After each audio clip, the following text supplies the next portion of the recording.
Good evening, friends, and welcome to another edition of Crime Time with DutyRon and Ed Wallace. Tonight, we're going to be covering Day 6. The recovery efforts are ongoing in the Texas Hill Country flash floods. The death toll has risen. It's, as it stands right now, 119 souls, including 36 children. A 9-month-old baby was recovered today. We don't have great news. There is a massive catastrophe that needs to be gone through, and it's such a massive landmass, so many miles of debris and so many sensitive locations. Cadaver dogs from EquuSearch Midwest and numerous agencies on the state, local, and federal level are on the ground. As a matter of fact, Ed, I know you and I talked about this. There was a crew in there from Mexico. Search and rescue crew from Mexico came in to help, and fire departments from across the country and police departments. And I don't doubt that our NYPD may be deployed and go down there if need be. But I know Miami's been deployed. And yeah, we've been deployed. Task Force 1 has been deployed. So there you go. So NYPD as well as and FDNY, we're down there. I want to thank the moderators, the replay viewers, the super chatters, and everyone who's here. And again, sending prayers down into the Hill Country flood area. It's numerous locations. It's not just one concentrated area. It's a massive landmass. And so many people have emailed us, Ed. So I want to just play this little piece. There's just so many people that have emailed us asking us for prayers, asking us for and thanking us for the mentions. But I wanted to go to you on Day 6. Your thoughts, Ed? Well, it's a tragedy of biblical proportions here.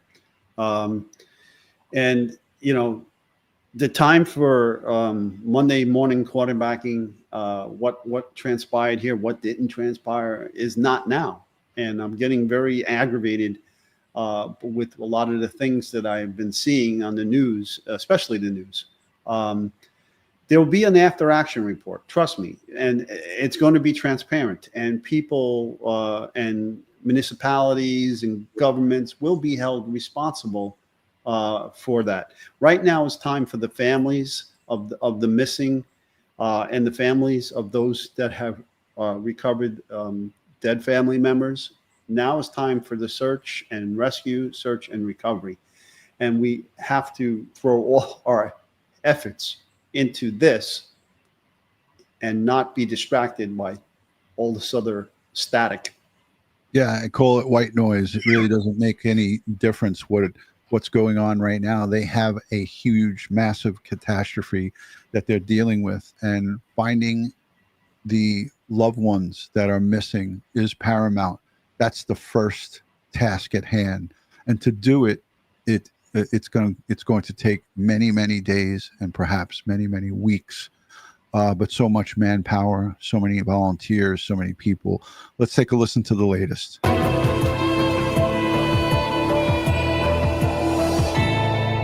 Thanks for joining us tonight. We continue to learn more about the Hill Country flooding disaster. As we all mourn during this tragedy, tonight the death toll continues growing. Here's the latest.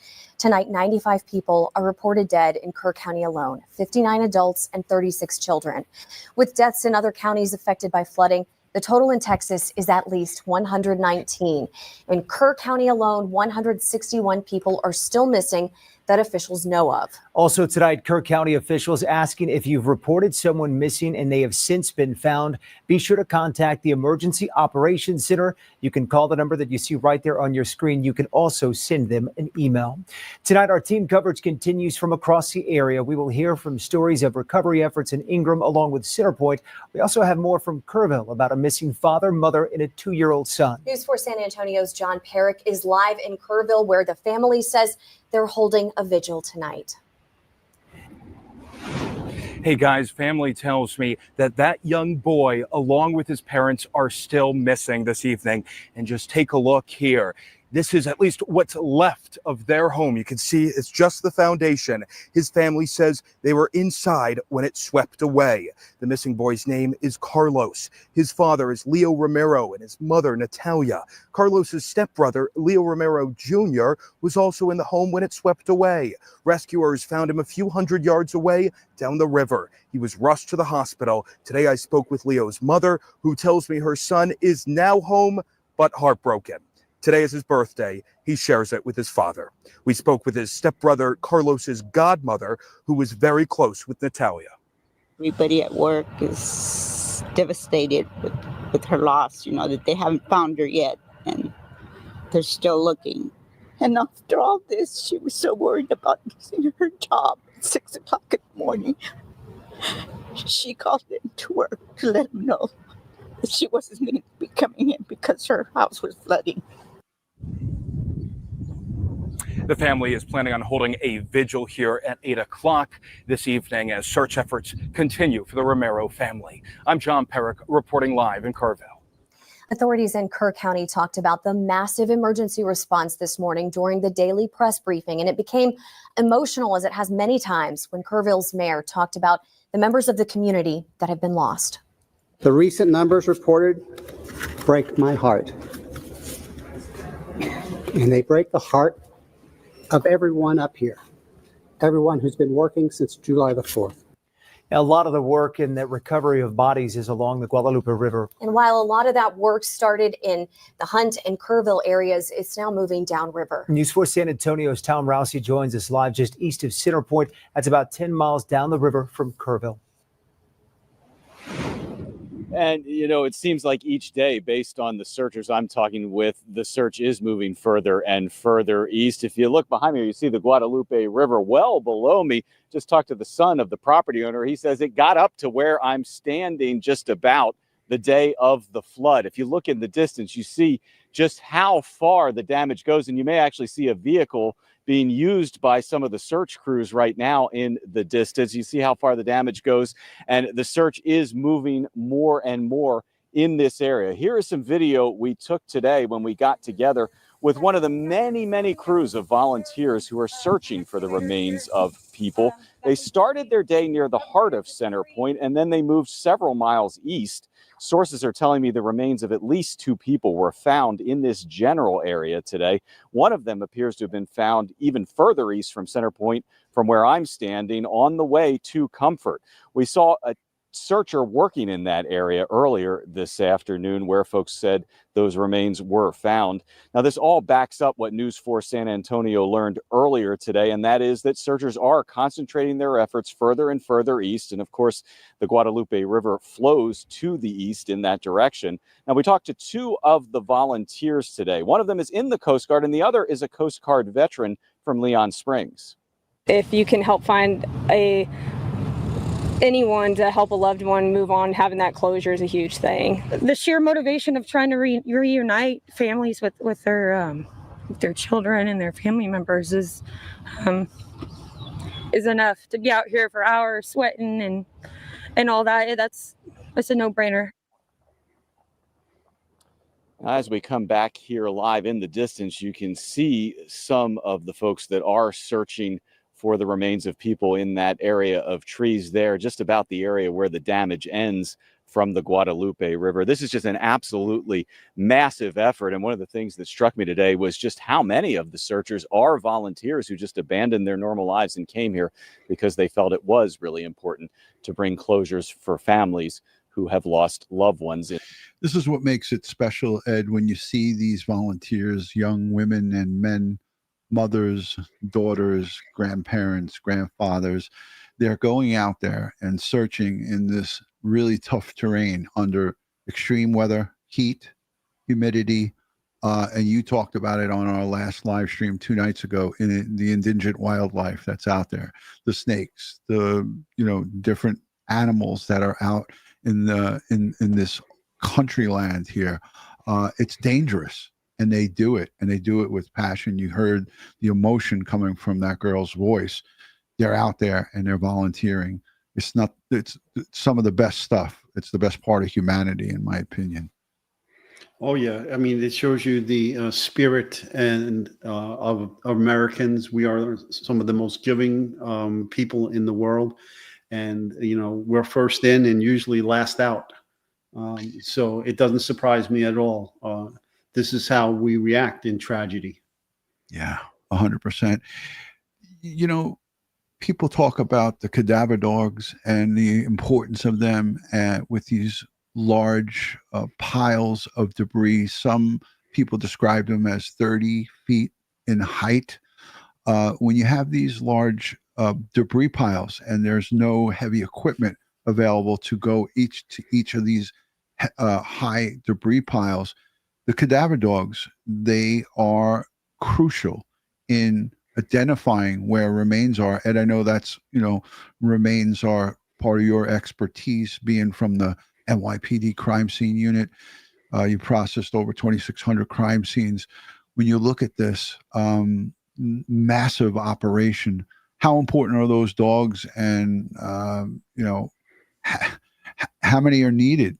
I guess as many as possible, but they get tired too. They're like humans. Right, and they need rest, and they need what we call rehab, and they're going to suffer from the heat and the humidity and so forth as well, mosquitoes, everything that's down there that can hurt them. But they are invaluable because their sense of scent is far stronger than ours. And if there is something in a debris pile, which in this case, since heavy machinery can't get there, you're going to have to rely on that nose of that canine.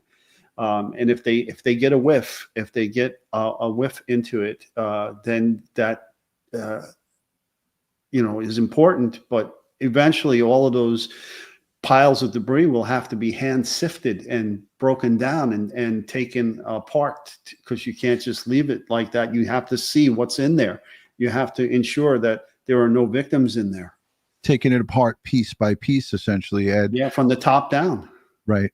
And we saw that. You made mention of it on the live stream we did 2 nights ago, indicative of what we went through at the World Trade Center, but it was with twisted rubble and metal from the building. This is debris, trees, property, pieces of homes, whole homes, RVs, cars. It's just so many hazards out there. You just don't know what you're getting into. So the people that are out there, truly, truly brave souls going out there, because it's so dangerous on so many different levels. And what they have going on here, day 6, is, it doesn't seem like they're making headways, but there is so much work going on. Let's play this piece from our friends from Texas EquuSearch. Here's one of the dog volunteers with cadaver dogs. She makes a couple of statements to the media. Cadaver dogs are playing a critical role in the search and recovery efforts. Yes, they've been searching a very large area over the past few days, and crews on the ground say that more of those dogs are needed. Teams from Tennessee, Louisiana, and Kansas have also been called in to help. Brenda Peak is a canine handler with Texas EquuSearch, who is currently assisting with the search and recovery efforts in Kerr County. She said that cadaver dogs are the key to their searches. We use drones, we use boats and sonar equipment, but with cadavers, they can maneuver in and under and through and get on top of things that some equipment can't get to. Especially under that very heavy debris. State officials want us to clarify, however, that they don't deploy cadaver dogs to search, but rather they train them to do so. They also said that if you have a dog who is trained, you can help by contacting your local sheriff's office. And I got to tell you, Ed, I received so many hits on the website, people asking, can we get down there? Can we bring our dogs? And I just directed them to EquuSearch, Texas EquuSearch, because they are down on the ground. Dave and Twyler are still on standby.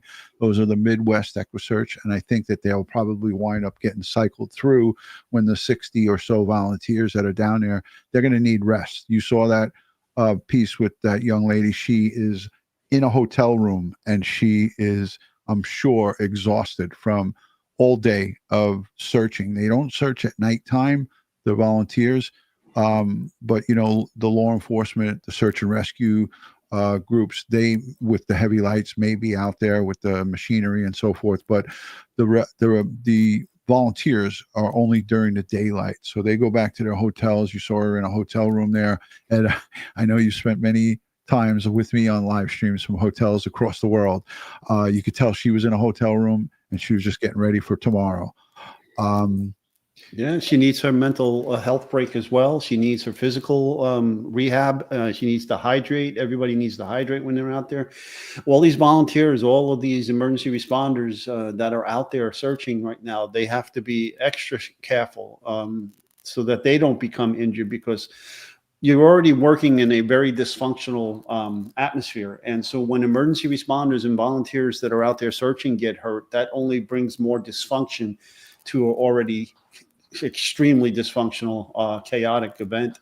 You know, so please stay safe. Watch what you're doing out there. Don't be that superhero, pushing yourself till you drop. And the next thing you know, you're in an emergency room on an IV getting pumped with fluids.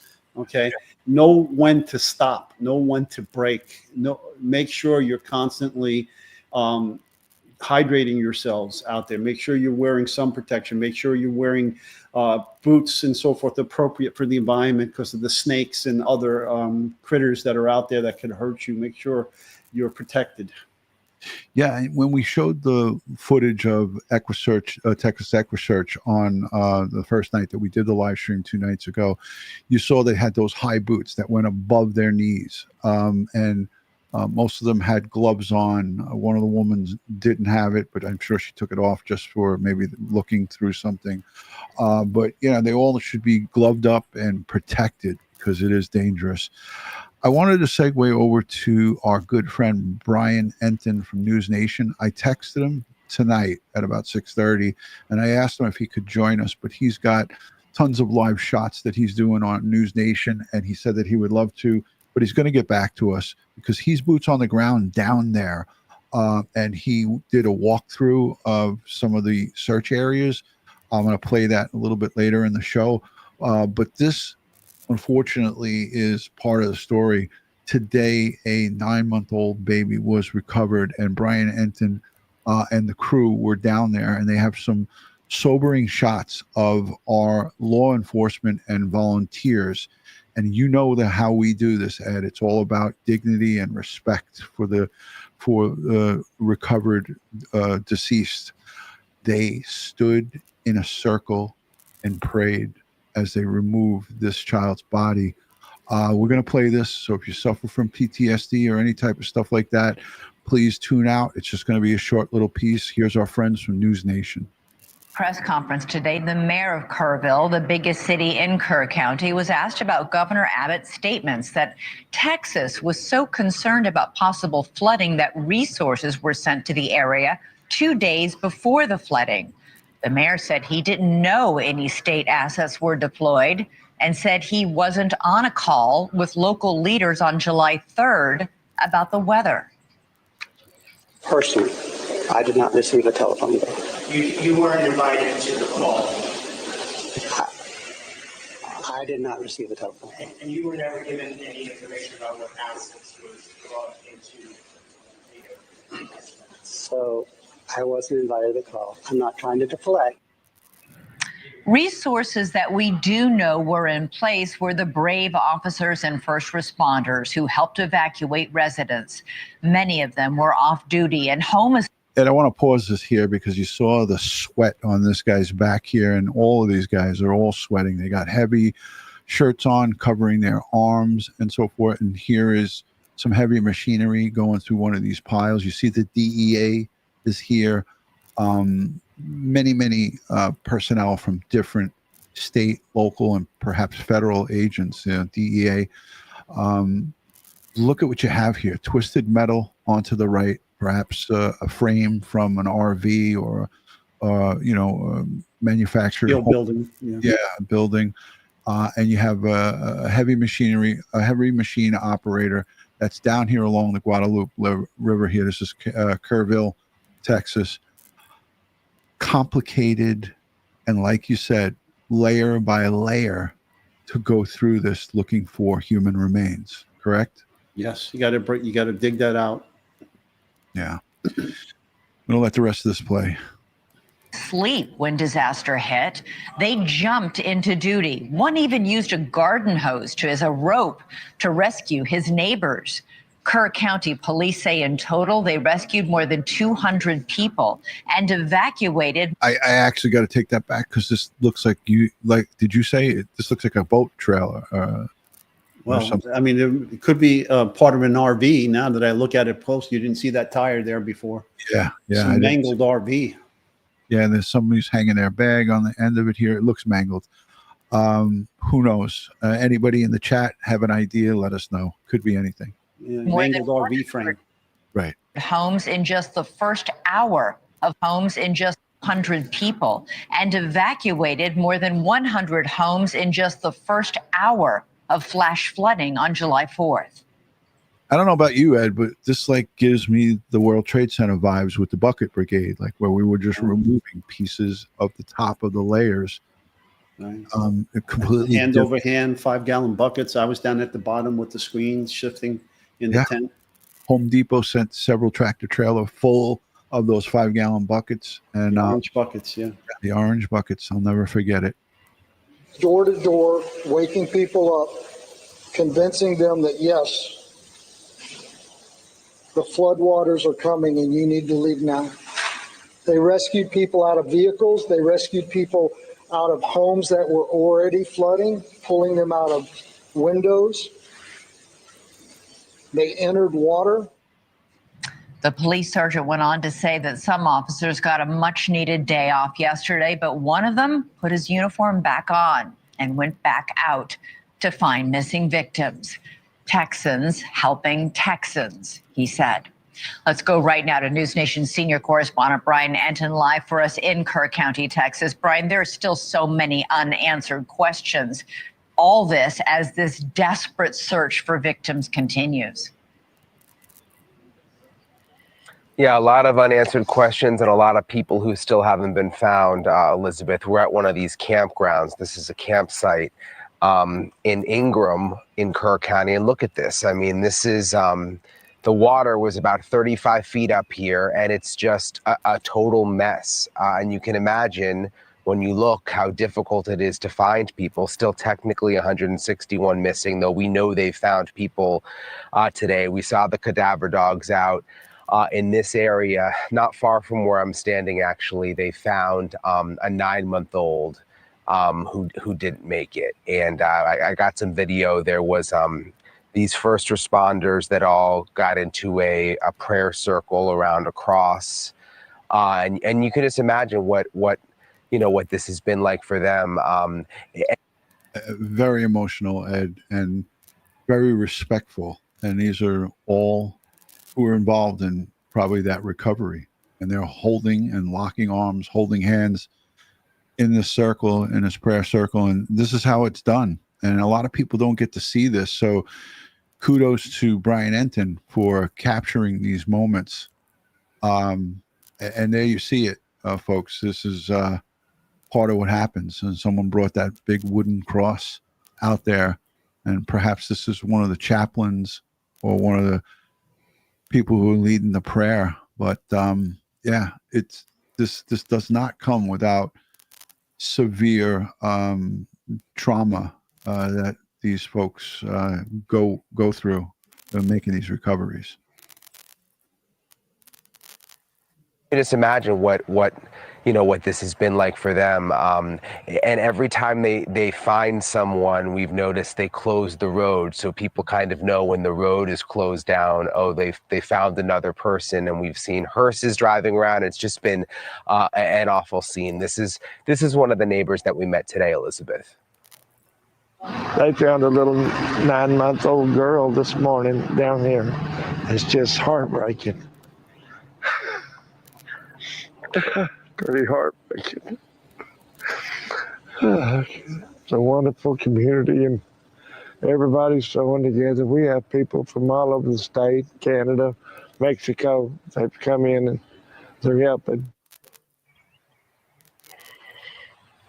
They seem very appreciative of the resources, as you heard that man saying, that have come in, Elizabeth. We were talking to someone who lives right up the hill here, who, you know, saw that FEMA's in town now. They've set up to assist, but she was actually afraid to leave her house because of looters. That has become an issue. She's seen people, which we see with other disasters, but with this, it just feels especially terrible with so many people still missing. But, you know, people kind of scavenging around, stealing tools. There's a lot underneath this brush that you can't see.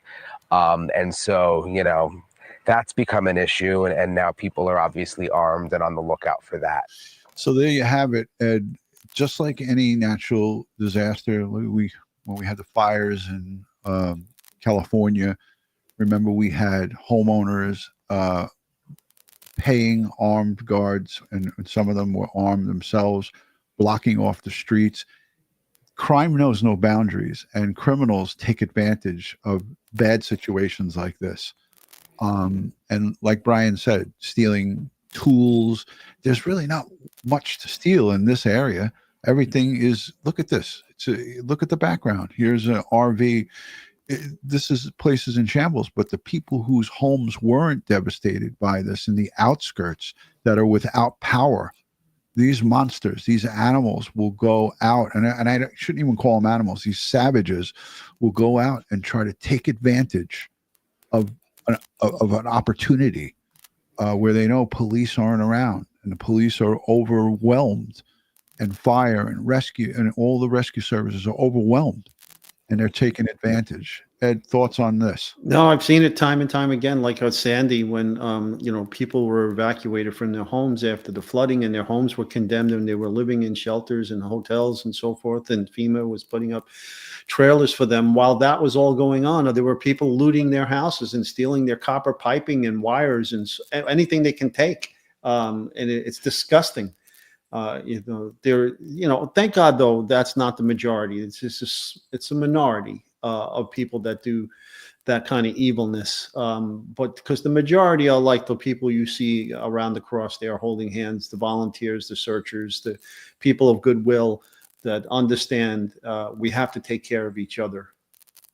Right, exactly, and that's what you have to take. The good. The good always outweighs the bad. But again, we're into day 6 here, and there's no end in sight, because you look at the debris piles, you look at the massive on-taking of going through each one of these areas, and there's hundreds, probably arguably close to 1,000, volunteers and members of law enforcement and first responders out on the scene, volunteer firemen. There's just so many stories to be told. But again, if there's anybody that's from the surrounding areas that has any input that they want to put, let us know in the chat. Let us know by sending us a message on DutyRon.com. This was a timeline of events that was put together by a San Antonio news station. And I just want to kind of play it because it gives us a good look at where we are today. They just uploaded this an hour ago. So I want to take a listen. I didn't listen to it, so we're going to listen together to this. Flood forecasters were monitoring the threat. Leading up to the flood, forecasters were monitoring the threat, and flash flood watches were first issued Thursday afternoon. Meteorologist Ryan Shoptaw breaks down the timeline of the alerts issued in Kerrville.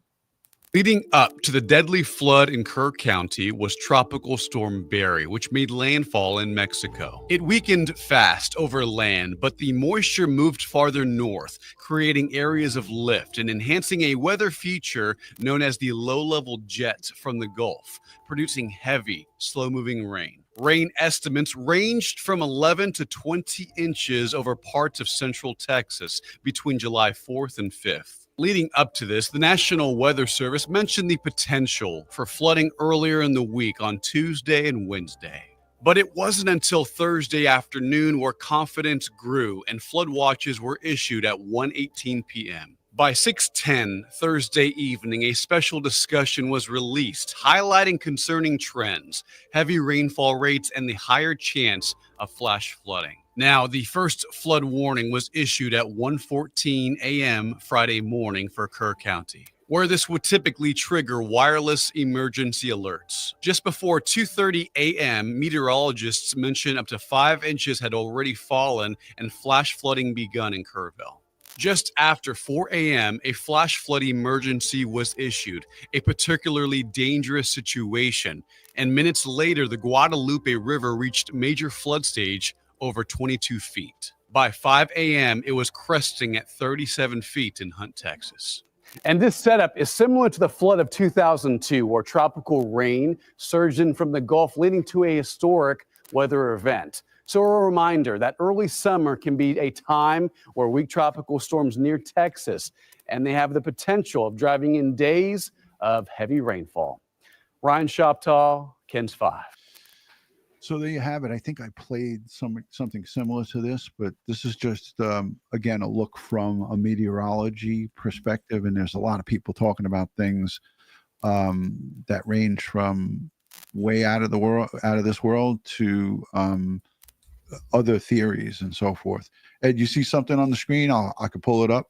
No. I just people were asking, what the charities they can donate to, and you have all these different good NGOs, non-government organizations. You have American Red Cross, you have United Way, you have Salvation Army, you have Samaritans First. There's so many legitimate good causes that you can donate to. Just make sure, if you're going to do that, make sure you choose the correct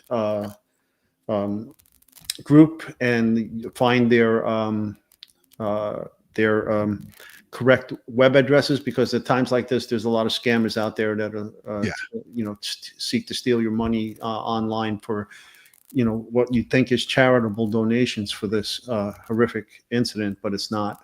So many of the news agencies, like I saw one on Fox News today, I saw one on ABC, NBC, they all have like a QR code that you can scan with your phone to make donations. And I think the one from Fox said they had over $100,000 raised in 10 hours or something like that. Fixer, thank you for the 10 on CNN this morning. A member of the Cajun Navy, I saw that, said he thinks the numbers of the missing is vastly underestimated. Said 100 is wrong. It's likely 500. People still don't know yet. And it's just a guesstimate, but they're on the ground.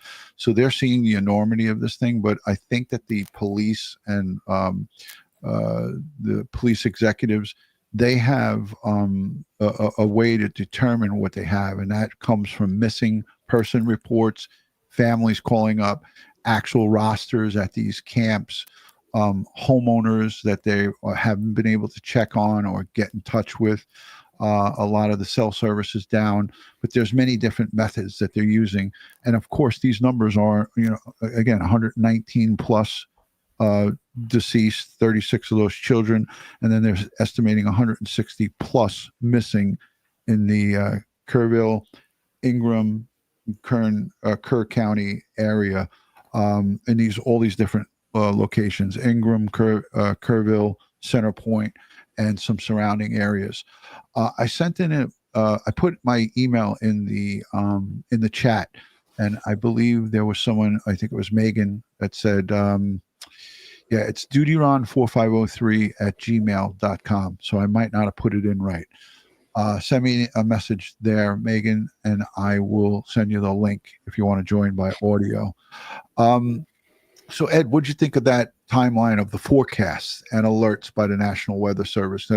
That's out there. I don't think that that's a fudge timeline. I think that that's pretty accurate. But people sleeping, these are young kids, the camp counselors, folks who live in those areas. Yes, it was July 4th, but at 4 o'clock in the morning, most of us are sound asleep. And if an alert comes onto your phone, you're not going to hear it unless your phone is off silence and it starts making the notification noise. I don't know exactly how it went, but this was the the timeline that they are putting out there. And as you said, there's a time and place for everything. Right now, this is important to have this data. But what's most important to these first responders and volunteers are bringing and recovering the deceased home to their families, bringing these deceased victims home. Now, I've been to this neck of the woods. I almost bought a house here once. Flew down there and actually looked at one. I have family in San Antonio, and so I love this little stretch between San Antonio and Austin. It's quite beautiful country. Again, it was another pipe dream of mine, but Margaret is like an embedded tick. She's never leaving New York City. Okay. So I experienced my first flash flood in San Antonio. And, I saw the signs all over the place on various roads and so forth, where there were low points in the topography. And there were also flash flood scales that are, jutting out of the ground and have the heights at various heights. And you could see, that this is serious business here. This is not to be messed around with. If you get a warning and you're aware of that warning, get out of Dodge, get to high ground, and you have to take it seriously because, lives are at stake. Oh, yeah, 100%. Ed, I'm in the same boat with you. My wife, Janine, she, like we always talk about relocating here, Texas, Florida, North Carolina, Tennessee, and I'm not going to get her to go anywhere. She just wants to stay here. She's comfortable. She knows her surrounding, and she talks about, we don't have alligators, we don't have bears, we don't have any type of wildlife that's going to be a danger to us. Whereas I like to see the wildlife. I'd love to open up my back door and look out and see deer or see we have deer on Long Island, but to see deer or see a black bear in the backyard, as long as it's from a distance, I'm good with that. But they showed satellite images, and I want to play that before we get too far into this. And here is satellite imagery from before and after, and it's pretty telling when you look at this. Destruction left behind in Texas. New satellite images this morning showing the trail of destruction left behind in the Lone Star State. Towns left decimated from the devastating floods. Local help is on the way to Texas. Miami-Dade Fire Rescue deploying 2 canine search teams Tuesday to help with the rescue and recovery efforts. But the catastrophic flooding there has killed at least 110 people. It is the deadliest freshwater flooding event in the U.S. since 1976. Among the search for survivors are those looking for beloved pets. The nonprofit.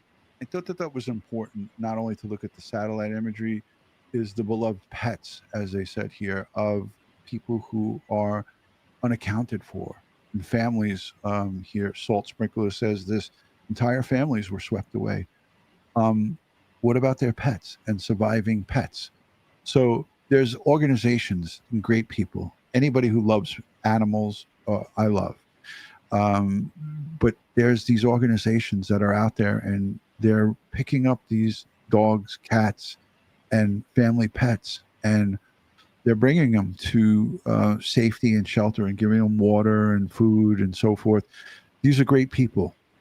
Shelter Austin Pets Alive has rescued more than 150 animals since the severe flooding event.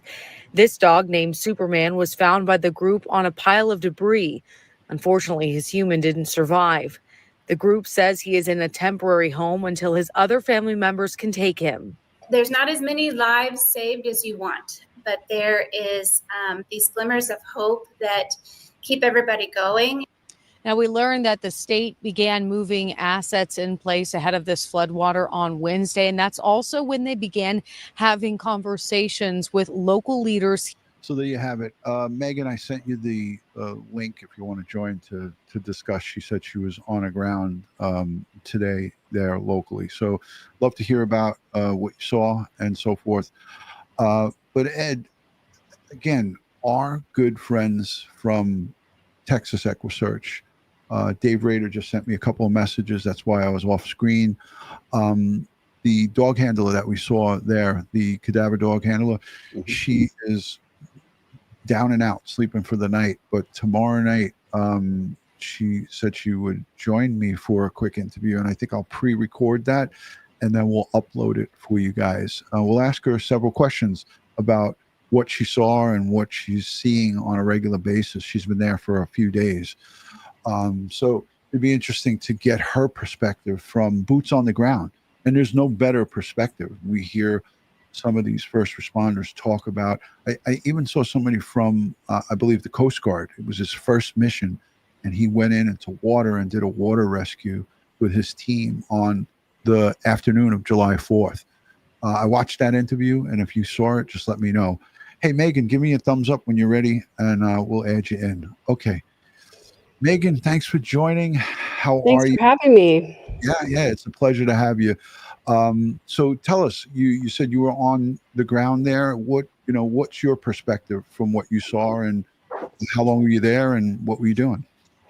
So I live in San Antonio, and the Kerrville community is dear to my heart because my parents lived in Center Point for a long time, and I have very fond memories of taking my kids to the library there, and my mom worked at the quilt shop there, and I sang my first starring opera role in Kerrville, so it is dear to my heart. And so I wanted to get my boots on the ground and go and help, but I wanted to do it through the proper channels, and so I signed up for 3 different volunteer services, and finally was able to get a shift at the Southern Oaks Baptist Church, who is collecting in-kind donations, and they basically have like a whole shopping center set up now where you go into their hall, and they've got everything from baby materials to clothing to food, camping materials, pretty much everything that you could possibly need.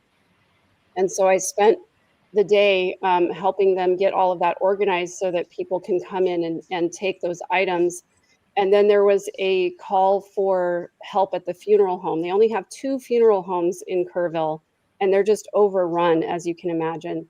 And the cleaning crews were either missing or busy with other cleaning jobs, overwhelming demand. So they asked for volunteers to go at least clean the lobbies so that they could prepare for the funerals they're going to start to have in the coming days. So I did that, as well as I was able to take some videos in the area just because I didn't want to get out of my car and interfere with first responders. But that's the main thing I can tell you, is that as I was driving into Kerrville, they have a very small airport there. There was a Coast Guard plane landing. There was another one on the tarmac. I passed by the high school where they're doing the emergency management staging. There were probably at least 4 communications trailers there, tons of personnel. I've never seen so many state troopers in one place. Fire vehicles from all different communities with their different tag signs on the fire truck. So I think over 1,700 volunteers, first responders, have descended on this community of 25,000. So it's amazing to see the response.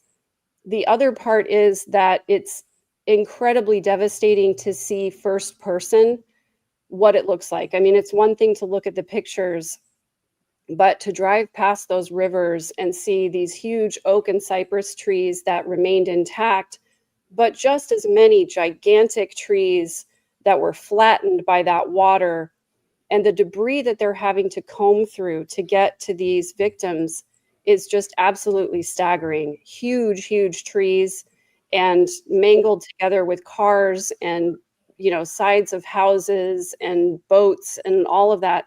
It's just really devastating to see first person what those people in the floodwaters had to face. And it's really just heartbreaking to think of what their last moments must have been like. Yeah. What's amazing about this is you see how great humanity is when something like this happens. And Ed and I keep bringing it back up because we were 9/11 World Trade Center first responders. We were both active New York City police detectives on September 11th. And what we saw is not only just the folks responding, our fire, EMS, all the different 9/11 services, the first responders, but we saw humans coming out, men, women, people standing on the FDR Drive with cakes in their hands, with baked goods, with food, with water.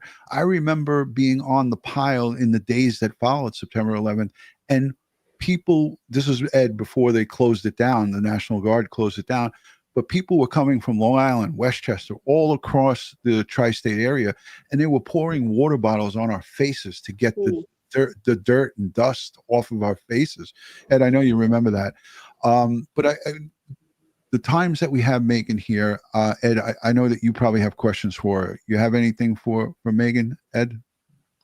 No, just be safe when you're doing this volunteer work, and don't forget your mental health as well. Always find a way to deal with that. Don't let it slip by the wayside. It's important as well. And just be careful when you're out there. Yeah, thank you. I appreciate it. I always, whenever I go to volunteer, I make sure that I bring my own little go bag with all the stuff that I need to keep myself safe and hydrated and happy and everything. But I appreciate that. And my heart is going out now to those first responders who are looking for victims. They have to be absolutely overwhelmed with this number of victims. Not only that, but I'm sure that there are so many people they won't ever be able to find. And the tough thing about saying we have 175 missing, there were entire families washed away, entire homes, entire RVs full of campers. In some cases, there's nobody left to report them missing. So this death toll is going to get high. Yeah.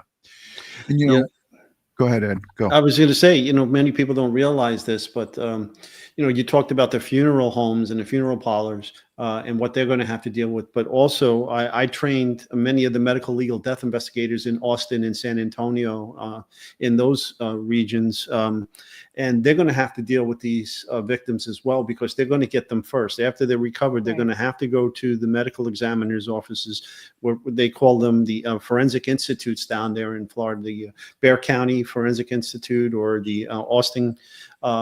And the medical examiners will then have to conduct autopsies on these bodies, and there are notifications to the family and all this. They'll have to come and view the body and identify the bodies and so forth and make notifications. It's going to be tough all the way around on the emergency response community. We always had a hard time as first responders, as police officers, is when we dealt with children, deaths of children, SIDS deaths, homicides and so forth. I remember when we went through the police academy, I keep bringing up these stories. But what shocked me the most as a 26-year-old young man going through the police academy is when they took us to the morgue that day, Ed, the morgue day, and they took us into where all the young children are. It just was just so horrific to see that. It just breaks your heart. They're going to also set up a family assistance center for all those that are missing loved ones, and they're going to ask these families to come in and bring DNA samples, dental records, so that when they have these materials, they can then compare them to the victims that were recovered and identify these victims through their DNA, through their dental records, maybe their fingerprints on file if they were former military or have a license of some kind that requires fingerprinting or something to that effect. But yeah, these family assistance centers are going to be set up, and these families are going to come in, and they're going to also receive all the aid and help that they possibly can at these centers. This is going to go on for months. And Megan, you saw it yourself. And that was one of the reasons why I immediately, when I saw you in the chat, and it's hard, I'm doing a lot of different things here. I know how it is. So absolutely. And before we let you go, I don't know how much time you have, but I definitely want you to talk about thirdverse.com, because I just went and looked at it real quick. Oh, thanks. And some of the things that you do before we let you go. But I have a piece here. It's kind of it's labeled wrong, and it's just some of the chilling moments from some of the homes being swept away and rivers swelling up, but it's mislabeled. Some of it, they're talking about New Mexico, because of course we had that happening here as well in overnight and the day before yesterday. This just horrific what's happening over there as well. But I wanted to play this, if you don't mind, Megan, while I have you here. Of course. This is, again, if you suffer from PTSD, this is some of the more shocking moments captured on video.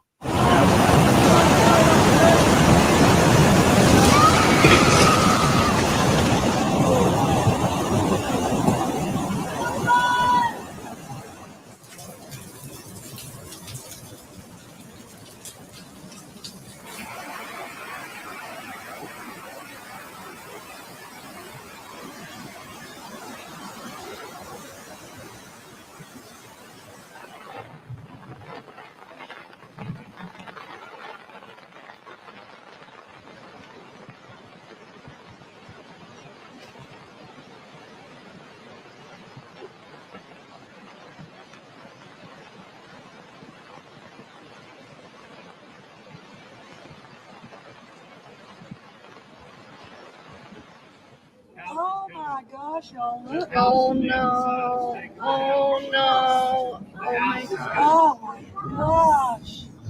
Oh my god. Oh my god. Oh my god. Oh god.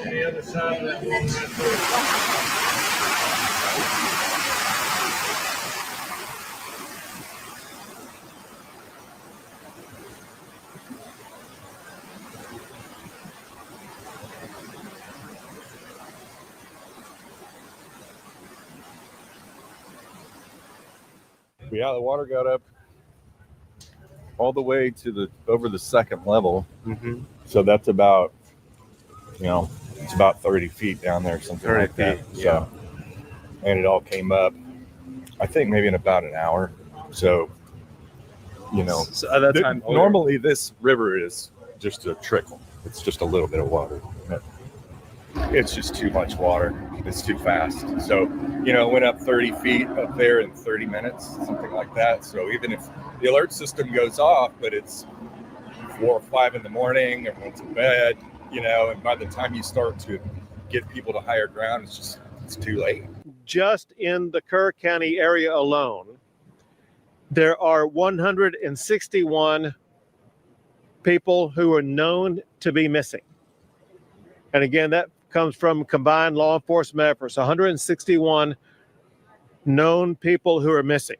And he specifies here by saying known. There's unknown as well. So this could also make the missing number swell. And that may change from day to day. We may hear more tomorrow. We may hear more in the days to come. But the governor is right here. This is known to them at this time.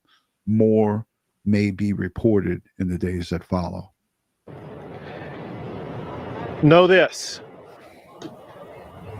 We will not stop until every missing person is accounted for. Know this also. There very likely could be more added to that list. Are you good?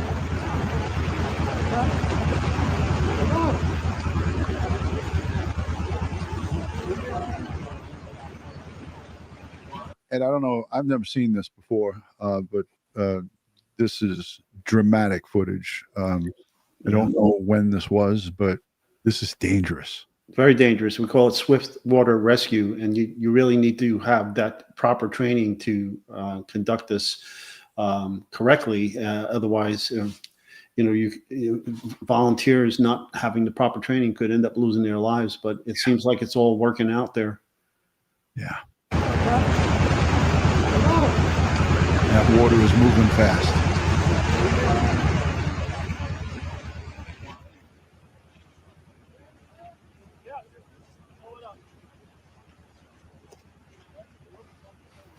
Brave people right there. Indeed.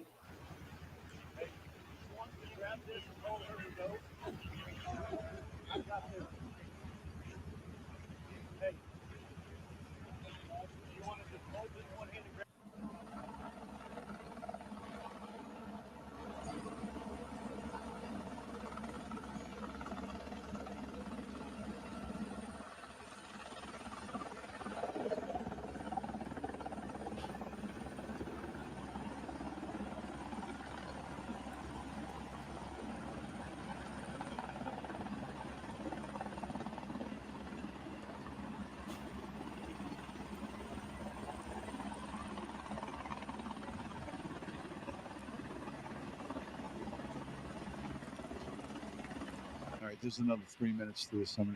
I just wanted to play that to just give you guys a little bit of a look, because I thought that best after Megan, what you described to us, that really puts it in perspective. And it's really not the full picture, because there's so many miles of this as it pertains to how this tragedy occurred, and just so much land miles to cover, and debris piles 20, 30 feet and maybe taller that these men and women have to go through. So Yeah, and a lot of those places, they can't get the heavy equipment into because of the steep inclines and the debris. And so, so far, they've covered about 26 miles of river searching for victims, but there's still a long way to go. And, some of the people who were rescued in the early hours of the 4th were rescued 15 miles away from where they originally were in the river. And it just is absolutely astounding that you mentioned earlier the rescue swimmer from the Coast Guard that they interviewed. Yes. He and his team rescued 165 people in the first few hours that they were out there. It's amazing. I think a total of 444 people have been rescued so far. But the sad thing is the last person that was rescued was on Friday. And so it's been days since they found anyone alive, unfortunately. Yeah. 2 nights ago, we made a mention that, at some point, and I think we're at that point now, it turns into a recovery mission. Yes. But you hold on to hope. You hold on to hope that there is a possibility, and we never let go of hope. And there's a possibility that somebody could be alive somewhere along this way. And there's hundreds. And I was just guesstimating, but I would say that, as the days go on, more and more people come and volunteer. There's probably close to 1,000 people on the ground at any given time searching. So it's a huge area. It's going to take a long time. But again, the troops are coming. Miami Fire and Rescue, the NYPD is sending a contingent down there, and the FDNY from New York and other areas. I made a comment that there was rescuers from Mexico that had come in. Yeah. We can continue to see footage. Yeah, they came to New York as well. Yeah. Yeah. I want to mention that I did email you the links for the 2 websites that the sheriff's office has recommended that people go to, whether you want to volunteer if you're in the area or whether you want to donate. They have stopped accepting in-kind donations, except for if you want to send things for the first responders. The first responders have specifically asked for sunscreen, bug spray, duct tape, electrical tape, and anything that would assist in cleanup, like gloves, shovels, axes, those types of things. And if you want to send those things, you can order them on Amazon and send them to the Southern Oaks Baptist Church. They will receive them and distribute them from there. Excellent, Megan. Thank you so much for that. I will link that in the description here after we get done. It'll take me about 20 minutes. I'll have my the gal that helps me on the back end of all of this stuff, my producer and great friend Kristen. She'll link that in the description. That's valuable information. Thank you. It's so hard for us to get this bona fide information, and I appreciate you providing that to us. This way we could link it here. Megan, anything else that caught your eye from the time that you spent down there? Now, it was a day or 2 days you down there, or you've been down? I was there yesterday. I'm signed up to try and accept volunteer slots whenever they will take me, but I want to wait for those specific things because they've advised people not to just come into the area unless they have a specific assignment, because people do get in the way of the first responders. So that's really important. But, I'm amazed at how fast this community has come together. It's been really heartwarming to see that. Of course, my heart breaks for all of these victims. I spent the entire day today actually studying a lot of map data to get the accurate information out there, because of course, whenever something like this happens, there's a lot of speculation and there's a lot of misinformation that comes out. And so understanding the map data and the timing of how this happened and the way that the water flowed, it was really, I did just a 2-hour live on my channel just talking about all of the data so that people can understand the true information. So it's really just important. I hope people will take the time to go to credible sources and not spread rumors about it. That just sort of hinders the effort. But, you know, this is one of those things where a lot of people, you know, when they get into a tragedy situation and they get angry, they want to point fingers and place blame.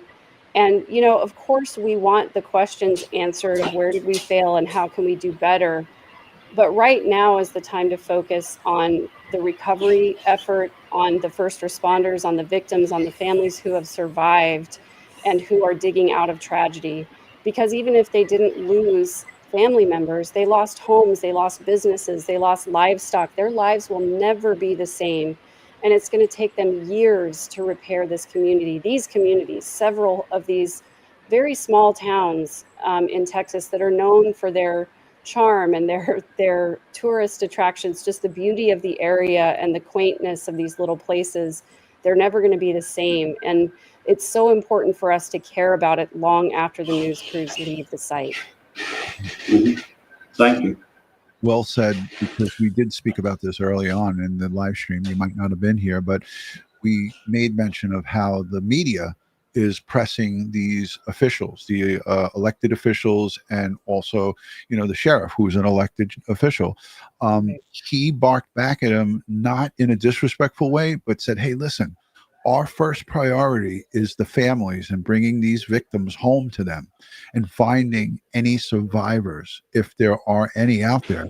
So we'll have plenty of time to review what went wrong and what went right. And we'll be transparent about it. And, you know, it was, I think it was ABC7 and Matt Gutman. He was really pushing him and he was pushing his buttons.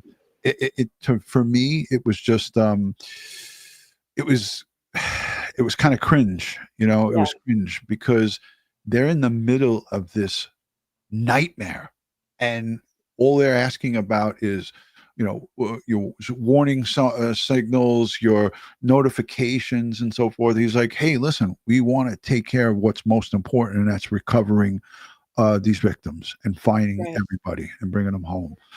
And I muted the mic because I thought I heard Kara's paws running around out there. So Kara's not here. She's with my son. I didn't. I'll tell Margaret you said she sounded like an elephant. Okay, fair enough. You put words in my mouth. Megan, if you can, please give us your YouTube channel and what you do. Heck, I'm on your website right now, thirdverse.com. Looks really interesting. Looks really great stuff. You want to tell some of the folks what you do? Yeah, sure. My YouTube channel is at @third_verse. That's where all my social media is. I started my podcast last April, basically helping people make small changes that become revolutionary in their lives. And I'm really passionate about teaching people about coercive control. I have an e-course where I teach people how to spot and defend against manipulative behavior. And the way that I came to all of that, unfortunately, is that I'm the first cousin of Lori Vallow Daybell, and I started digging into the family dynamics and how that impacted everybody in our family and how we can prevent that from happening again. And so that is where all of my work is teaching people how to make sure that they defend against manipulation and control. Yeah. And I'm glad you came out and said it because, of course, you know that I know who you are. I knew who you were. It's just that I didn't want to let the cat out of the bag. I wanted you to do it yourself. So I appreciate all of the info, all of the insight to somebody who's been there, boots on the ground. That's invaluable to us.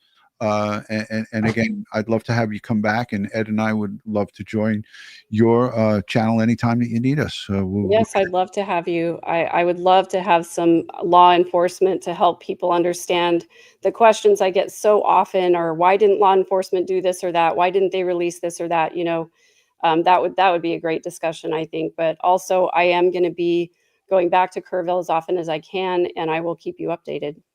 Yeah, now that we have emails, I'll share my phone number with you. You know, definitely, I would love to stay abreast of what's going on if you do go back down there. And as Ed said, be careful. It's very dangerous, very dangerous terrain. There's a lot of things out there that you can get hurt with, with going out there. So just be careful. Ed, do you have anything for her before we let her go? No, I want to thank you for joining us and providing us with this information. Yeah, thank you guys so much for covering this. It's so important. Thanks, Megan. A pleasure, and we'll talk to you soon. There she goes. Right. Take care. Take care.